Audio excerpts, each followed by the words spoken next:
پہلی بات سمجھیے تسبیح کہتے کسے؟ تسبیح کرتی کیا معنی؟ ہم کہتے ہیں سبحان اللہ سبحان اللہ سبحان اللہ، یہ تسبیح ہے۔ اصل میں سبح یسبح کا مادہ عربی زبان میں آتا ہے کسی شے کے تیرنے کے۔ پانی کی سطح پر کوئی چیز چل رہی ہے، یہ تیر رہی ہے۔ خلا میں کوئی سیارہ جو ہے اپنے مدار میں حرکت کر رہا ہے، تیر رہا ہے، گرتا نہیں ہے، وہ اپنے اس مدار اپنے اس لیول کو برقرار رہا۔ اسی سے پھر اب فعل متعدی بنا کسی شے کو تیرانا۔ سبح للہ ما فی السماوات والارض، کسی شے کو تیرانے کا، اللہ کو تیرانے کا مطلب کیا ہے؟ کہ اللہ تعالیٰ کی ذات کے ساتھ کوئی ایسا تصور شامل نہ کر دیا جائے جو اس کے شان کے شایع نہ ہو۔ گویا کہ ہمارا یہ کہنا اللہ پاک ہے کس بات سے؟ ہر نقص سے، ہر عیب سے، ہر عجز سے، ہر احتیاج سے، ہر کمزوری سے، ہر ذوق سے پاک ہے۔ وراء الورا ثم وراء الورا ثم وراء۔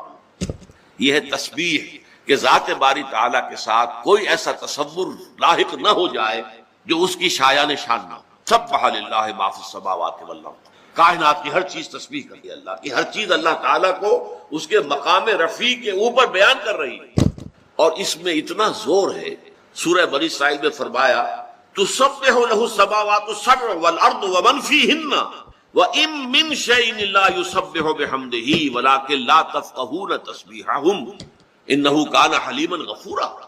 ساتوں آسمان اور یہ زمین اور جو کچھ ان میں ہے وہ اللہ کی تسبیح میں لگے ہوئے ہیں۔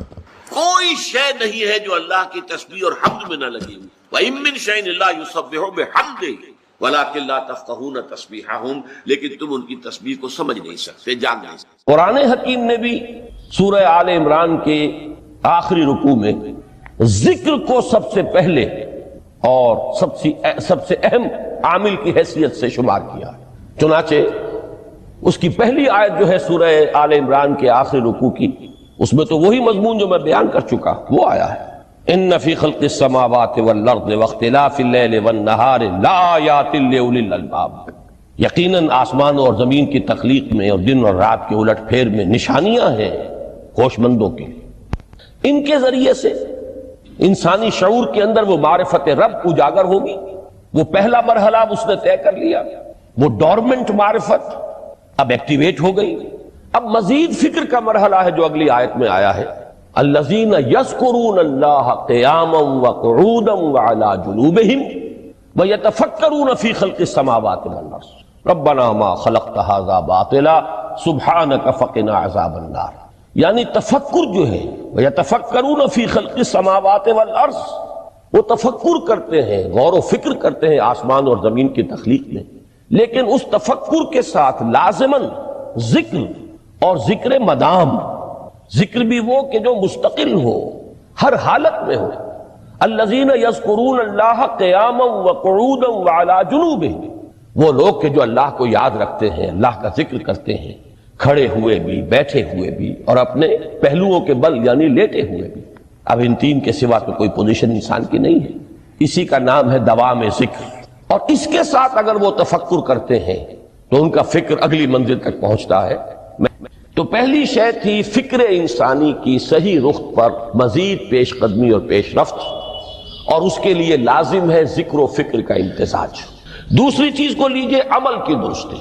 اس عمل کی درستی کے لیے اللہ تعالیٰ کے ساتھ ایک گہرے تعلق کی ضرورت ہے، اس لیے کہ صبر کی بحث میں یہ مضامین شاید آپ کے سامنے آ گئے ہوں کہ صبر جہاں مصیبت پر صبر ہوتا ہے، تکلیف پر صبر ہوتا ہے، اللہ کے احکام پر جمنا یہ بھی صبر ہے، نفس کی خواہشات کی باغ کو تھام کر رکھنا، کھینچ کر رکھنا یہ بھی صبر ہے، اور استقامت کسی شے پر قائم رہنا یہ بھی صبر ہے۔ تو عمل صحیح پر استقامت کے لیے وَاصْبِرْ وَمَا صَبْرُكَ إِلَّا بِاللَّهِ، اس صبر کی سب سے اہم جو بنیاد ہے، اس کا جو سب سے بڑا ذریعہ ہے، اس کا جو سب سے بڑا سہارا ہے، وَمَا صَبْرُكَ إِلَّا بِاللَّهِ، اس کے لیے ضرورت ہے ایک گہرے تعلق کی کہ اللہ کے ساتھ ایک ایسا تعلق برقرار رہے جو نہ صرف گہرا ہو بلکہ دائم و قائم ہو، مسلسل۔ ذرا ذہول ہوگا تعلق مع اللہ میں، ذرا کمی آئے گی، شیطان کا وار کاری ہو جائے گا۔ اسی کو حضور نے حدیث میں یوں تعبیر کیا ہے تمثیلاً کہ جو دل اللہ کی یاد سے غافل ہے اس پر فارسی کا وہ مقولہ بھی ہے کہ خانہ خالی را دیو میں گیرت، گھر خالی رہے تو جنات اس پر دیو جو ہے آ کر قبضہ جما لیتے ہیں۔ تو خانہ قلب جو ہے اگر یاد خدا بندی سے خالی ہو گیا تو شیطان ابلیس لعین اپنی تھوتنی ٹکا دیتا ہے۔ یہ لفظ آتا ہے سور کے منہ کے لیے تھوتنی، جس طرح اس کا نکلا ہوا سا منہ ہوتا ہے آگے، تو یہ لفظ استعمال کیا گیا کہ وہ اپنی تھوتنی انسان کے دل پر جما کر اور پھوکے مارنی شروع کر دیتا ہے۔ تو شیطان کو موقع ہی تب ملتا ہے جب انسان کے تعلق مع اللہ کے اندر کمی ہو، وہ خانہ بالکل خالی ہو گیا ہو یا اتنا ضعیف ہو گیا ہو کہ کل عدم ہو جائے، گویا کہ نہیں۔ تیسری چیز کی طرف آئیے، روحانی ترقی۔ روحانی ترقی کے لیے میں ایک اصطلاح کے سامنے لا رہا ہوں، اس سے مراد کیا ہے؟ روحانی ترقی کے لیے ہماری دینی اصطلاح ہے تقرب الی اللہ، اللہ سے قریب تر ہوتے چلے جانا۔ اس پر میرا ایک کتابچہ بھی ہے، تقرب الی اللہ کے 2 مدارج، 2 درجے، جو در حقیقت ایک حدیث نبوی علیہ الصلوۃ والسلام ہی پر مبنی ہے کہ حضور نے ایک درجہ قرار دیا ہے تقرب بالفرائض، فرائض کے ذریعے سے انسان اللہ کا قرب حاصل کرے۔ ایک ہے تقرب بالنوافل، نوافل کے ذریعے سے اللہ کا قرب حاصل کرے۔ ان میں کیا نسبت و تناسب ہے، اہمیت کے اعتبار سے کون بڑھ کر ہے، بلندی کے اعتبار سے کون بڑھ کر ہے، یہ تمام مسائل میں نے اپنی اس تقریر میں بیان کیے تھے جو اس کتابچے میں شائع ہوئی ہے۔ اس وقت میں اس کی تفصیل میں نہیں جا رہا، صرف یہ تذکرہ اس لیے کر رہا ہوں کہ جن کو بھی خواہش ہو جائے وہ اس کا مطالعہ کرے۔ ہماری اس وقت کی گفتگو سے وہ کتابچہ اس جگہ پر منسلک ہوگا۔ تو تقرب الی اللہ، یہ تقرب کوئی فزیکل فینومینن نہیں ہے، جسمانی یا مادی مسئلہ نہیں ہے۔ اللہ سے قرب یہ نہیں ہے کہ کوئی کروڑوں میل کا فاصلہ ہے، اب ہمیں کوئی رسی پر چڑھنا ہے اوپر بڑی محنت اور مشقت سے، فصل تو ہے ہی نہیں، فاصلہ ہے ہی نہیں، بعد ہے ہی نہیں۔ نحن اقرب الیہ من حبل الورید، ہم تو انسان سے اس کی شہرگ سے بھی زیادہ قریب ہیں۔ ہوا معکم اینما کنتم، وہ تو تمہارے ساتھ ہی ہوتا ہے جہاں کہیں بھی تم ہو، بس صرف یہ کہ تمہاری توجہ نہیں ہوتی، تم اور چیزوں میں مشغول و مصروف رہتے ہو، تم ہماری طرف دھیان ہی نہیں دیتے، تم ہماری طرف متوجہ ہی نہیں ہوتے۔ ہم تو مائل بے کرم ہے، کوئی سائل ہی نہیں، راہ دکھلائیں کسے رہنو منزل ہی نہیں۔ انسان جب متوجہ ہو جاتا ہے اور بڑھتا ہے، آگے پیش قدمی کرتا ہے روحانی اعتبار سے، تو یہ ہے در حقیقت تقرب الی اللہ، اور اسی کو ہم کہیں گے روحانی ترقی۔ اب ان 3 چیزوں کو اگر آپ نے ذہن میں جما لیا، پھر میری بات کی ترتیب اس کو ذہن میں قائم کیجئے۔ ہم چلے کہاں سے کہ دین کے ساتھ اصل مناسبت فلسفے کی نہیں، حکمت کی۔ نمبر 2، حکمت قرآنی کا پہلا اور اہم ترین اور بنیادی مسئلہ معرفت رب کا حصول ہے۔ اس کا نتیجہ شکر خدا بندی ہے، اس کا ذریعہ آیات آفاقی، آیات انفسی، اور سب سے بڑھ کر آیات قرآنیہ ہے جو الذکر ہے، جو تذکرہ ہے، جو ذکرہ ہے۔ لیکن اس پہلے مرحلے کو اگر کوئی انسان بفضل ہی تعالی، اللہ کے فضل و کرم سے طے کر لے، اب اس کے سامنے 3 مسئلے، فکر کی مزید پیش رفت، مزید پیش قدمی صحیح رخ پر، اس کے لیے ذکر اور فکر دونوں کا امتزاج لازمی ہے۔ فقر قرآن اختلاط ذکر و فکر۔ الذین یذکرون اللہ قیاما وقعودا وعلی جنوبہم ویتفکرون فی خلق السماوات والارض۔ دوسری شے عمل کا درست رہنا، نہ افراط و تفریط ہو، عدم توازن ہو، نہ انسان نفس سے مغلوب ہو جائے، نہ انسان جذبات کی رو میں اندھا ہو جائے، نہ انسان ماحول سے مرعوب ہو کر متاثر ہو جائے، صحیح رخ پر اس کا عمل۔ نمبر 3، روحانی ترقی، جو اصل حاصل ہے، جو اصل مقصود ہے۔ نمبر 2 چیز کے لیے تعلق مع اللہ ضروری، نمبر 3 کے لیے تقرب الی اللہ۔ اب غور کیجئے، ان تینوں چیزوں کا بڑا گہرا تعلق ہے نماز کے ساتھ۔ ان تینوں کے لیے ستون کی حیثیت نماز کو ہے، لہذا ایمان کے بعد یا معرفت رب کے بعد حکمت دین کا اہم ترین مسئلہ نماز، صلاۃ، اس لیے کہ ایک طرف یہ انسان کو اللہ کے ساتھ ایک گہرے تعلق کا ذریعہ فراہم کرتی ہے، اپنے تمام مصروفیات میں سے، ان مشغولیتوں میں جن میں گم ہونے کا خدشہ ہوتا ہے، نکلو۔ 24 گھنٹے کے معمولات میں سے کم 5 مرتبہ تو لازماً نکلو، اور اپنے آپ کو ذرا، اپنے حواس کو بھی، اپنی باطنی کیفیات کو بھی ذرا تازہ کرو۔ اگر کوئی گندگی، نجاست، کسی طرح کی ناپاکی کا کوئی معاملہ ہے، طہارت حاصل کرو۔ طہارت سے تمہارے اندر روح کو بھی بالیدگی ہوگی، تمہارے حواس بھی تازہ ہوں گے، تم گویا کہ بحیثیت کل تمہاری ہستی چاق و چوبند ہو جائے گی۔ وہ کسل، وہ سستیاں، وہ جو ایک کثافتیں ہوتی ہیں، ان سب سے نجات حاصل کرو، اور اب اپنے رب کے حضور میں کھڑے ہو جاؤ، اس کے ساتھ اپنا عہد بھی تازہ کرو، اس کی اہم صفات کو بھی اپنے ذہن میں پھر مستحضر کرو۔ یہی وجہ ہے، دیکھیے میں نے جو آیات آپ کو شروع میں سنائی تھی، سورہ لقمان کی 2 آیتیں، پہلی آیت میں اس کا ترجمہ کر چکا، دوسری آیت وَلَقَدْ وَإِذْ قَالَ لُقْمَانُ لِابْنِهِ وَهُوَ يَعِظُهُ يَا بُنَيَّ لَا تُشْرِكْ بِاللَّهِ إِنَّ الشِّرْكَ لَظُلْمٌ عَظِيمٌ۔ اس کے بعد درمیان میں کچھ مضمون آ کر پھر وہ آیہ مبارکہ آئی، یا بنی اقیم الصلاۃ وامر بالمعروف وانہی عن المنکر واصبر علی ما اصابک۔ گویا کہ اہم ترین چیز، بنیادی ترین چیز، اللہ کو محض پہچان لینا کافی نہیں ہے، یاد رکھنا ضروری ہے۔ اللہ یاد رہے گا تو فکر صحیح آگے بڑھے گا، اللہ یاد رہے گا اور اس کے ساتھ ایک گہرا تعلق جو ہے برقرار رہے گا تو عمل درست رہے گا۔ بالکل یہی بات سورہ طٰہٰ میں جو پہلی وحی حضرت موسیٰ علیہ السلام پر ہوئی، اور پہلا مخاطبہ ہے چونکہ حضرت موسیٰ کو یہ انبیاء کرام کے مقدس گروہ میں ایک امتیازی حیثیت حاصل ہے کہ ان سے براہ راست گفتگو ہوئی ہے، اگرچہ صرف ایک پردہ تھا، اوٹ من ورائے حجاب گفتگو ہوئی ہے، لیکن یہ کہ کوئی فرشتے کا درمیانی جو ہے وہ لنک نہیں تھا، براہ راست اللہ تعالیٰ نے حضرت موسیٰ علیہ السلام سے کلام فرمایا۔ کلم اللہ موسیٰ تکلیما، موسیٰ سے تو اللہ نے کلام فرمایا جیسے کہ کلام کیا جاتا ہے۔ تو پہلا مخاطبہ ہے، یہ پہلا مکالمہ ہے، پہلی وحی کہیے، اسی میں یہ الفاظ بھی موجود ہیں، اننی انا اللہ لا الہ الا انا فاعبدنی واقم الصلاۃ لذکری۔ یہ گویا کہ حکمت قرآنی کا ایک بہت بڑا خزانہ ہے یہ آیت مبارکہ، کہ خود حضرت موسیٰ علیہ السلام کو جو ہدایت دی جا رہی ہے، میں ہوں، میں اللہ، اننی انا اللہ لا الہ الا انا، میرے سوا کوئی معبود نہیں، فاعبدنی، بس میری بندگی، میری عبادت، میری پرستش، میری محبت، اس کو اختیار کرو۔ وَأَقِمِ الصَّلَاةَ لِذِكْرِي، اور نماز کو قائم رکھو میری یاد کے لیے۔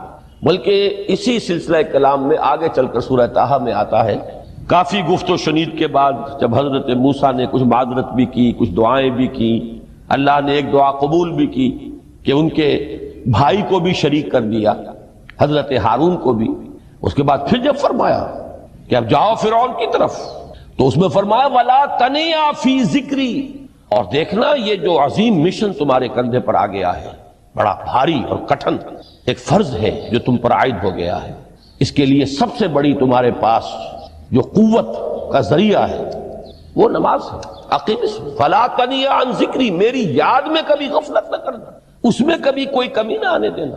جیسا کہ میں نے عرض کیا تھا کہ جیسے ہی وہ تعلق جو ہے کمزور پڑتا ہے یا منقطع ہو جائے معاذ اللہ، تو پھر انسان گویا کہ شیطان کے لیے ایک لقمہ تر بن جاتا ہے۔ اب آپ غور کیجئے، تیسری شے تقرب الی اللہ، اس کے حوالے سے بھی جو فرائض اور نوافل کی بات ہے اس کو اس وقت ذہن سے نکال کر یہ سمجھیے کہ اس میں نماز کا کیا مقام ہے، اس لیے کہ نماز فرض بھی ہے، نماز نفل بھی ہے، وہ تو ان دونوں میں شریک ہو جائے گا۔ اب اس کو لفظ صلاۃ کے حوالے سے آپ ان دونوں چیزوں کو سمجھیے۔ صاد لام واو یا یہ چونکہ حروف علت ایک دوسرے سے بدلتے رہتے ہیں، یہ جو مادہ ہے اس کی جو خالص لغوی اصل ہے، جو خالص عربی زبان میں اس کا بنیادی مفہوم ہے، وہ آگ جلانا یا آگ تاپنا یا آگ سینکنا، حرارت حاصل کرنا۔ لہذا بار بار آتا ہے جہنم کے ذکر میں، اسلوہا، اب جلو اس میں، تاپو اس کو، یہ سینکے گی تمہیں۔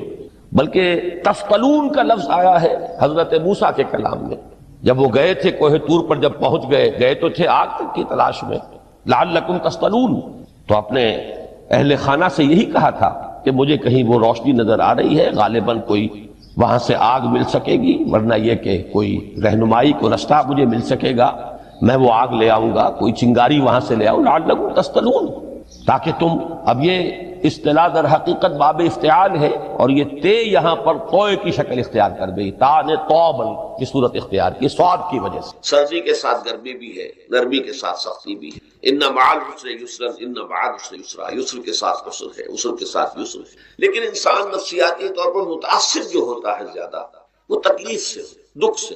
خوشی آتی ہے تو وہ ایسے گزر جاتی ہے، اس کا وقت کا بھی پتہ نہیں چلتا، گزر بڑی تیزی کے ساتھ وقت گزر جاتا ہے۔ لیکن غم کا معاملہ ہو جائے تو ایک ایک لہجہ جو ہے وہ بڑا کٹھن ہو جاتا ہے، بڑی مشکل سے گزر۔ تو انسان کے احساسات پر زیادہ جو اثر آتا ہے وہ دکھ کا۔ بعض فلسفے دنیا میں ایسے ہیں کہ جنہوں نے اس دکھ، خاص طور پر جو حساس انسان اس کو محسوس کرتا ہے، اس کے اعتبار سے یہ کہا ہے کہ دنیاوی زندگی نرا دکھ ہی دکھ ہے۔ آپ کو معلوم ہے کہ تعداد انسانوں کی بہت بڑی تعداد ہے جو بدھ مت کی پیروکار ہے، اور بدھ مت کا کلمہ طیبہ یہ ہے، یعنی یہ ان کا اصل الاصول ہے، جیسے ہمارے دین کا اصل الاصول ہے لا الہ الا اللہ محمد رسول اللہ، کلمہ طیبہ۔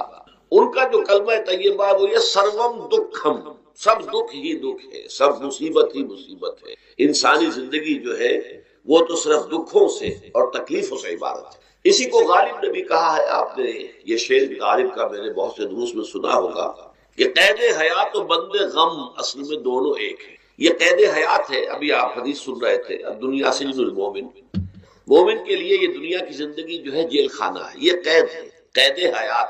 جیسے جیل میں آدمی اپنی مرضی سے نہیں جاتا، بھیجا جاتا، اپنی مرضی سے نہیں نکلتا بلکہ نکالا جاتا ہے، اسی طرح لائی حیات آئے قضا لے چلی چلے، اپنی خوشی سے آئے نہ اپنی خوشی چلے۔ تو دنیا کی زندگی جو ہے وہ واقعتاً ایک اعتبار سے قید خانہ ہے۔ قید حیات و بند غم اصل میں دونوں ایک ہیں۔ جب تک یہ زندگی رہے گی غم بھی لگا رہے گا، تکلیفیں لگی رہیں گی، مصائب آتے رہیں گے، انسان کو دکھوں کا سامنا رہے گا، واسطہ رہے گا۔ موت سے پہلے آدمی غم سے نجات پائے کیوں؟ ظاہر بات ہے جب تک زندگی ہے تو غم ہے، تو موت سے پہلے نجات نہیں مل سکتی۔ اگرچہ اس کے بعد کا اگلا مرحلہ جو ہے، جو حقیقت کو جاننے والے ہیں وہ تو جانتے ہیں کہ اس کے بعد تو غم کا اور بڑا کڑا مرحلہ آنے والا ہے۔ اب تو گھبرا کے یہ کہتے ہیں کہ مر جائیں گے، مر کے بھی چین نہ پایا تو کدھر جائیں گے؟ اگر اللہ ہمیں معاف فرمائے، اپنی رحمت اور مغفرت سے ہمیں اپنے ڈھانپ لے، جیسے کہ حضور نے فرمایا الا یتغمدنی ربی برحمتہ، حضور نے فرمایا کہ کوئی انسان بھی محض اپنے اعمال کی بنیاد پر جنت میں نہیں داخل ہو سکے گا جب تک کہ رحمت خداوندی دستگیری نہ کرے۔ کسی صحابی نے بڑی ہمت کی، بڑے جرأت کا معاملہ کیا، پوچھ لیا کیا حضور آپ بھی؟ ظاہر بات ہے آپ بھی انسان ہے، آپ بھی بشر ہے، قرآن مجید میں کہلوایا گیا ہے وَإِنَّمَا أَنَا بَشَرٌ مِثْلُكُمْ۔ تو اگر آپ کہتے ہیں کوئی انسان جنت میں داخل نہیں ہو سکے گا محض اپنے اعمال کی بنیاد پر جب تک کہ رحمت خداوندی دستگیری نہ کرے، تو کیا آپ بھی اس قاعدہ کلیہ میں شامل ہیں؟ آپ نے فرمایا ہاں میں بھی، الا یتغمدنی ربی برحمتہ، جب تک کہ میرا رب مجھے اپنی رحمت سے ڈھانپ نہیں لے گا میں بھی جنت میں داخل نہیں ہو سکتا۔ تو اس اعتبار سے اللہ تعالیٰ وہاں ہمیں بچا لے، لیکن جو وہاں نہیں بچایا گیا، اب ظاہر بات ہے کہ اس کے لیے جو مصیبت ہے وہ تو پھر دائمی ہے، ابدی ہے، دکھ ہی دکھ۔ میں اس کی طرف زیادہ جانا نہیں چاہتا اس وقت، اصل میں میرا موضوع جو ہے وہ اس دنیا میں دکھوں کا علاج۔ اب اس اعتبار سے غور کیجئے، دکھ دو قسم کے قرآن مجید پر جتنا میں نے غور کیا، دکھ ایک تو وہ ہے کہ جو ناگہانی طور پر آ جاتے ہیں، اس میں ہماری کسی غلطی کو دخل نہیں، وہ کوئی آفت سماوی ہے، کوئی زلزلہ آ گیا ہے۔ ابھی آپ کو معلوم ہے فوج جو قصبہ تھا گجرات اسٹیٹ کا انڈیا کا پورا ختم ہو گیا، اس میں بہت سے مسلمان بھی تھے۔ جب کوئی آفت سماوی آتی ہے تو وہ ظاہر بات ہے کہ پھر سب کے سب لوگ اس کی لپیٹ میں آ جاتے ہیں۔ زلزلہ آ گیا، کوئی اور طوفان آ جائے، جیسا کہ کئی مرتبہ آپ نے اخبارات میں پڑھا ہوگا، اس سال امریکہ میں بہت طوفان آئے ہیں، مشرقی ساحل پر بار بار طوفان آئے، وہاں بھی لوگ مرتے ہیں، وہاں بھی چھتیں اڑ جاتی ہیں، وہاں بھی تباہی جو ہے آتی ہے۔ تو اس حوالے سے ایک تو ہے وہ ناگہانی آفات، آفت ارضی ہو یا آفت سماوی ہو، زلزلہ ہے یا آفت ارضی ہے، طوفان آ گیا ہے، کوئی سائیکلون آ گیا یا آفت سماوی ہے، یا کوئی آسمان سے بڑا سا پتھر آ جائے۔ آپ کبھی کبھی اخبارات میں پڑھتے ہوں گے کہ ایک بڑی چٹان پاس سے گزر گئی، بہت بڑی خلائی چٹان جو ہے زمین کے قریب سے ہو کر گزر گئی، زمین بچ گئی، ورنہ اگر وہ زمین سے ٹکرا جاتی تو نہ معلوم کتنا بڑا یہاں پر تباہی کا معاملہ ہوتا۔ بڑے بڑے جو ہے شہاب گرتے رہے زمین کے اوپر، بڑی بڑی تباہیاں آتی رہی ماضی۔ تو ایک تو یہ ہے، اور ان میں بھی تقسیم کیجئے، یہ ناگہانی تکلیف، ناگہانی مصیبت، یا کوئی آفت سماوی یا آفت ارضی، اس کی بھی پھر دو قسمیں ہو گئی۔ ایک وہ کہ جو افراد کو متاثر، انفرادی سطح، آدمی سڑک پر جا رہا تھا، پیچھے سے آ کر کسی گاڑی نے ٹکر ماری، گر گیا، ٹانگ ٹوٹ گئی. اب ظاہر بات ہے کہ اس میں اس کا کوئی قصور نہیں ہے، یہ اللہ تعالیٰ کی طرف سے بات آ گئی ہے. یا یہ کہ کوئی اگر اجتماعی سطح پر آیا، جیسا کہ زلزلہ ہے، یا جیسا کہ کوئی سائیکلون ہے، کوئی بڑا طوفان ہے، بہت بڑے فلڈز آ گئے ہیں. اس وقت بھی موزمبیق میں بہت بڑا فلڈ آیا ہوا ہے، ساؤتھ افریقہ میں، اور افریقہ میں پچھلے سال بھی بہت بڑا فلڈ آیا تھا، بڑی تباہی آ رہا. تو یہ آفت سماوی، یہ ظاہر بات ہے کہ اجتماعی سطح پر آتی ہے، بڑی بڑی مقدار میں اور تعداد میں لوگ متاثر ہوتے ہیں، لاکھوں لوگ بے گھر ہو جاتے ہیں، ہزاروں آدمی مارے جاتے ہیں. پہلی شکل جو ہے دکھ کی، جیسا کہ میں نے عرض کیا، وہ ناگہانی دکھ. کوئی آفت عرضی، کوئی آفت سماوی، خواہ وہ انفرادی ہو خواہ اجتماعی، اس کے ضمن میں کیا علاج ہے؟ ظاہر بات ہے کہ اس کا علاج یہ تو نہیں ہو سکتا کہ آپ اس کو ختم کریں. انگریزی کا ایک محاورہ ہے، what cannot be cured must be endured. جو چیز جو ہے جس کا علاج نہیں ہو سکتا وہ تو برداشت کرنی پڑے گی. بعض بیماریاں بھی ایسی ہیں، ڈائبٹیز ہو گئی ہے، شوگر کا مرض ہو گیا، ڈاکٹر آپ کو بتائے گا کہ بھائی اب یہ مرض جائے گا نہیں، اب آپ کو اس مرض کے ساتھ ہی اپنے آپ کو ایڈجسٹ کر کے اپنی غذا وغیرہ اس کے مطابق طے کر لیجیے، ورنہ یہ کہ یہ نہ سمجھیے کہ یہ مرض چلا جائے گا. تو what cannot be cured must be endured. لہذا ان آفت سماوی و عرضی، چاہے وہ انفرادی سطح پر متاثر کرتی ہوں انسانوں کو اور چاہے اجتماعی سطح پر، اس کا تو علاج ایک ہی ہے. عربی میں بھی ایک محاورہ یہ ہے کہ کسی نے پوچھا تھا کہ بچھو کے کاٹے کا کیا علاج ہے؟ البکاء الی الصباح.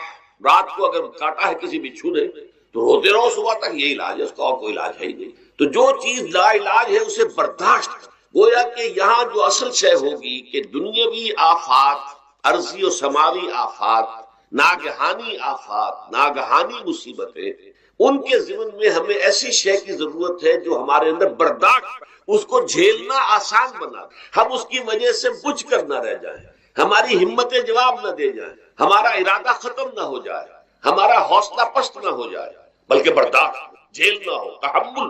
ابھی بھٹر صاحب کہہ رہے تھے اللہ تعالیٰ ذرا سا متحمل ہے. میں نے کہا یہ بہت غلط بات کہہ رہا، اللہ بہت متحمل. وہ ذرا سا تو یوں سمجھیے کہ ان کے کہنے کے انداز میں یہ بات آ گئی، ذرا سا رحیم بھی ہے. نہیں، وہ بہت رحیم ہے، بہت متحمل ہے، بہت حلیم. لیکن یہ کہ ہمیں یہ جو آفات سماویہ اور عرضیاں ہیں جو ہمارے اوپر آ جاتی ہیں اللہ کی طرف سے، ان کے ضمن میں ذہنی ایک ایٹیچیوڈ پیدا ہو جائے، سوچ کا ایک خاص رخ بن جائے، انسان کے احساسات ایک خاص طرز پر ڈھل جائیں، تو پھر ان کو برداشت کرنا آسان ہے.